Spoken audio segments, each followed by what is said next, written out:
Olá, sejam todos muito bem-vindos a mais um episódio do nosso podcast Se Descomplica. Estamos aí no mês de abril, trabalhando uma temática de suma importância e como vocês já devem ter visto nos nossos episódios anteriores, estamos falando sobre o autismo, sobre essa importância da conscientização, tá? Mas antes de seguir com o nosso enredo de falas aqui, nós iremos convidar vocês a estar seguindo as nossas plataformas digitais. Estamos no Instagram, no TikTok e no YouTube, no arroba, tá? TV Promessa Viva. Arroba TV Promessa Viva. Que é justamente para vocês estarem atentos a tudo aquilo que nós estamos planejando, fazendo e realizando, né? Para trazermos, né? Conscientização, informação, para que vocês saibam exatamente sobre direitos, sobre onde dar voz, né? Colocar a boca exatamente no alto-falante, vamos dizer assim, porque muitas vezes a gente grita e parece que estamos gritando no silêncio. E é justamente sobre isso a campanha do autismo, né? Exatamente gritar, mas parecer que estamos gritando no silêncio. Ninguém está nos ouvindo, ninguém está nos dando atenção. E aí a Fran agora vai trazer essas informações tão importantes para que nós estejamos de fato entendendo o que é o espectro, quais são os níveis, o que é que eu preciso de suporte e principalmente ao receber, né, Fran? Ao receber um diagnóstico, como que essas mães chegam até você? Qual é o caminho que você as orienta quando alguém procura e quando alguém chega até você, qual é o passo? Sim. Tem muitas mães que, tem muitas mães que vê uma diferenciação, vamos iniciar em, por exemplo, as mães que estão com suspeita, né? Que observa o comportamento do filho e entende que há uma diferenciação, né? Para os profissionais, tem a questão dos marcos do desenvolvimento, que observamos que a criança, por exemplo, com 2 anos, precisa falar até 50 palavras, vamos dizer assim, já umas frasezinhas e nananã. Precisa ter um desenvolvimento motor, andar, e a criança não está apresentando.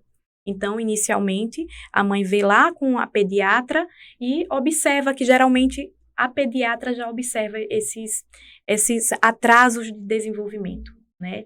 Então, busca serviço social também, né, nos CRAs, no posto de saúde, para poder haver o encaminhamento para diversos profissionais.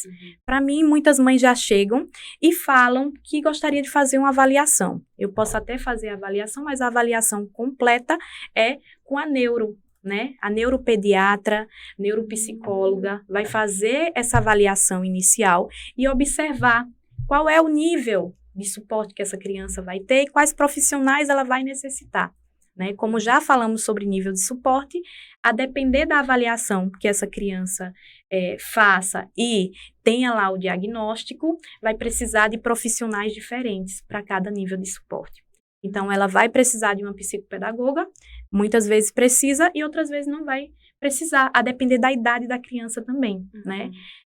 Às vezes vai precisar da TO, terapeuta ocupacional, a depender do nível também, né? Nível 1, muitas vezes, não precisa. Já nível 2 e 3, precisa, né? A fono.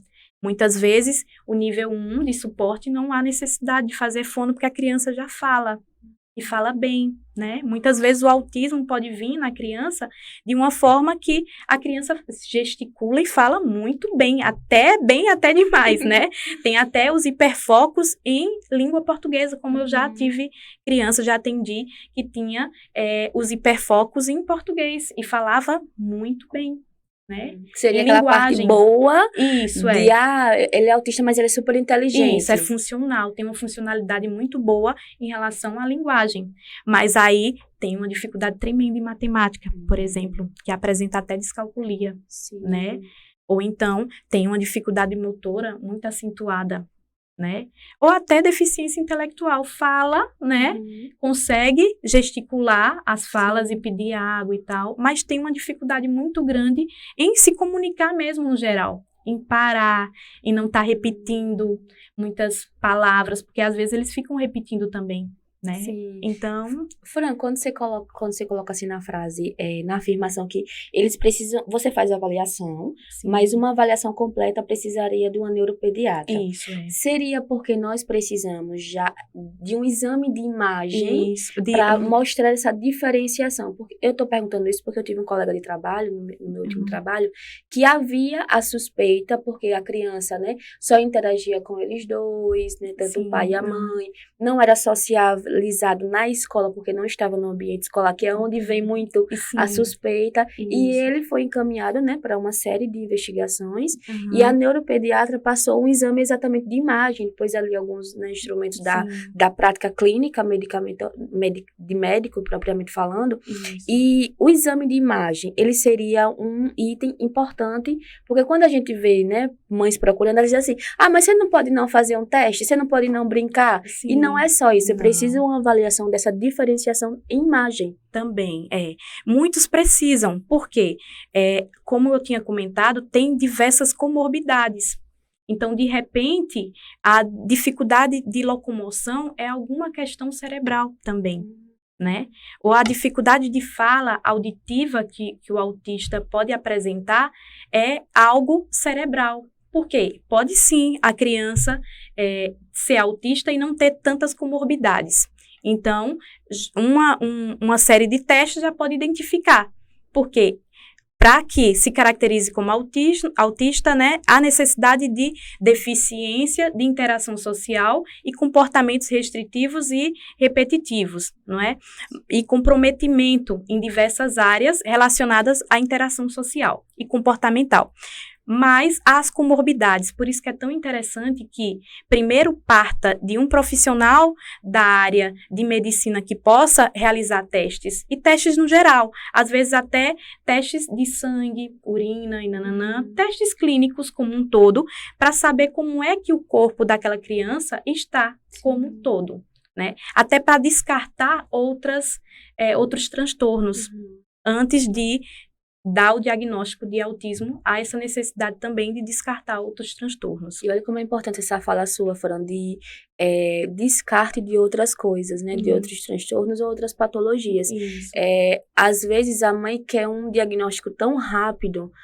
Eu quero saber o que é que meu filho tem para poder tratar. Gente, nós não estamos falando sobre tratar exatamente por tratar. Nós precisamos entender a complexidade do caso para dar o melhor suporte para essa criança. Porque hoje, trabalho na assistência de saúde, na assistência social, e a pauta saúde, ela está muito atrelada. Não é uma pauta exclusivamente nossa, mas ela está atrelada por quê?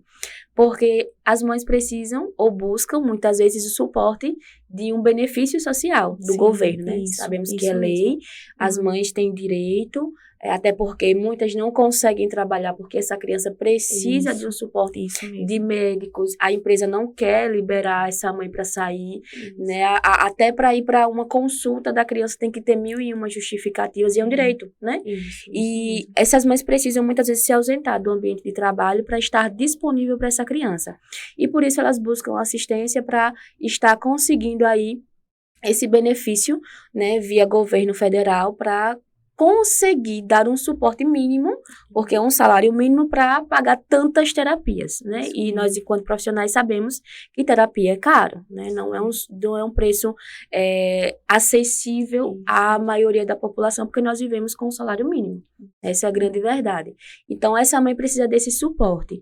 E aí, Fran, quando nós temos essa informação, né, de que as mães precisam desse suporte, há um gasto, essas idas a médicos, é um tempo considerável, né, para chegar a um diagnóstico fechado. Isso quando eu faço o diagnóstico de um transtorno de aprendizagem, são 10 sessões, no mínimo, para poder realmente eu descartar todos os transtornos de aprendizagem, que eu consigo fazer a avaliação, e assim começar a fazer o planejamento, né, de intervenção.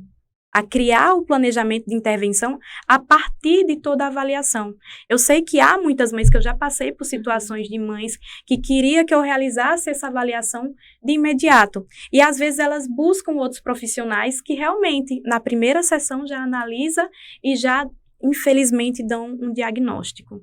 né? E que aí a mãe fica tranquila, né? Aí eu tenho um diagnóstico. E muitas vezes eu sempre até peço, que não é da minha área, mas eu peço, faça exames.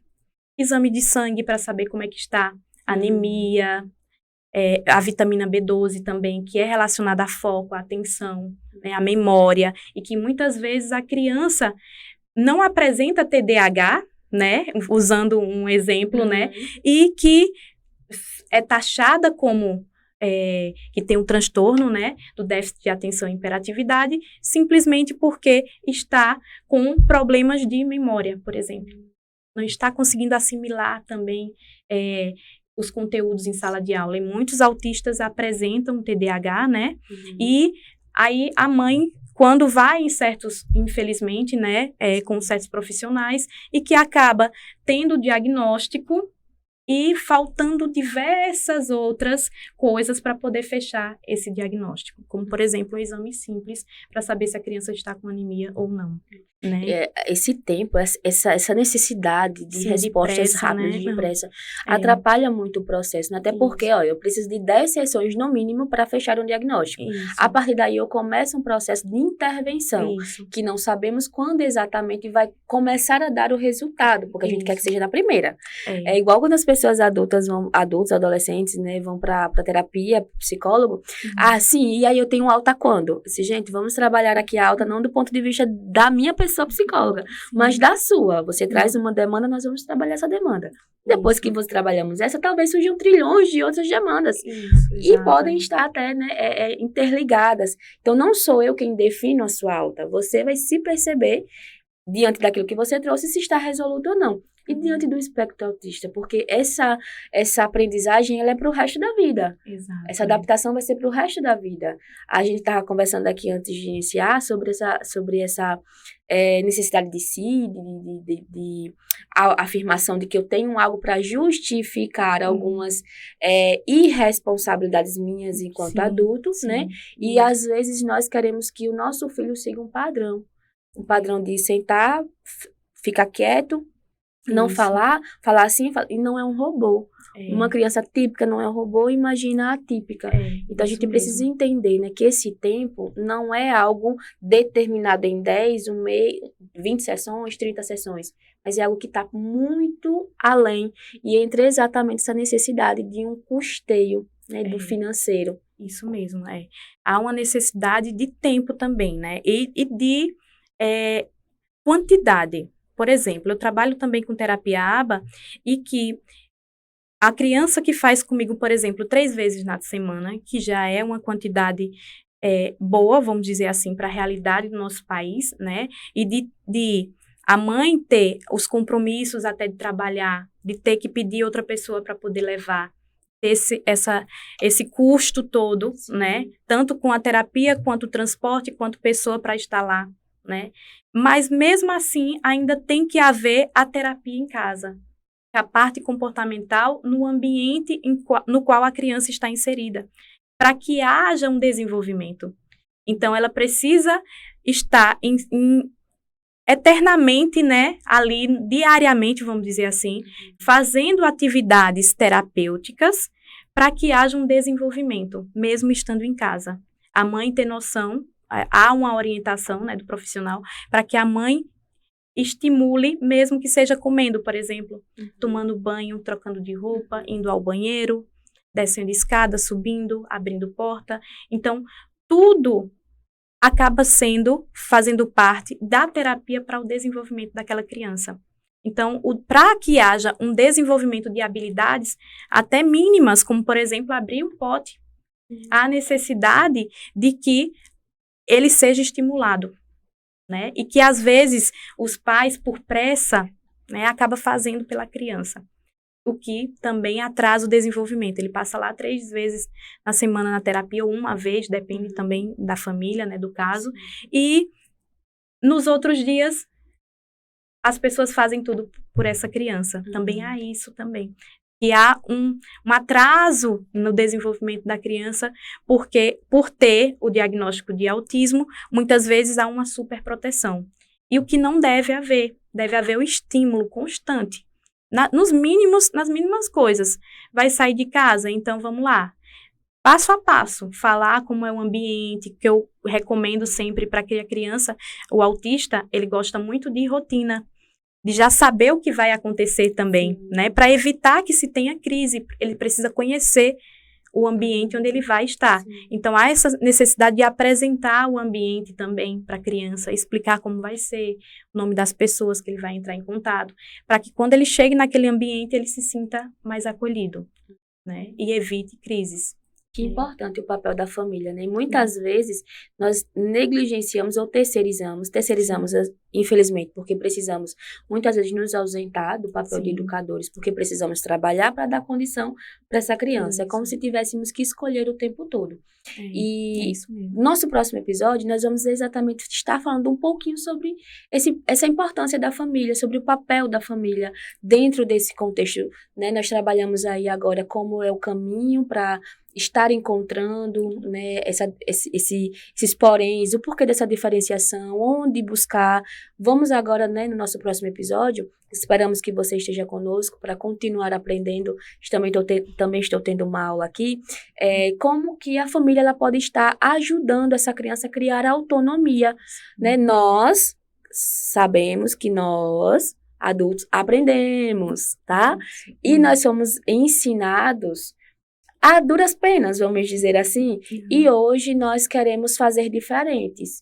Não está errado, mas que diferença é essa que eu estou ensinando? Se numa criança típica, que não tenha nenhum tipo de espectro, nenhuma deficiência, eu quero que ela se comporte do modo como eu acredito que tem que ser. E às vezes a gente, desculpa o termo, mas a gente estupra a cognição dessa criança. A gente comete estupros emocionais com essa criança, né? Não dá autonomia. Lá na frente ela vai ser uma criança completamente dependente, baixa autoestima, não vai conseguir socializar, e a gente precisa tomar esse cuidado enquanto pais, né, enquanto duas mães aqui pensando sobre isso agora, o que deve estar fazendo, né, a gente também deve pensar em relação à questão do espectro. Então, nosso próximo episódio, fique conosco, venha nos assistir, tá? Nós estaremos aqui preparando sobre como você, pai, mãe, avó, cuidador, né, responsável, genitor, como cuidar, como ajudar o seu filho a criar essa autonomia, a ser independente, porque não se trata de você, se trata dele. Nós não estamos criando alguém, nós estamos ensinando alguém para viver em um mundo. Não é isso, Fran? Isso mesmo. Esperamos vocês no nosso próximo episódio. Até já!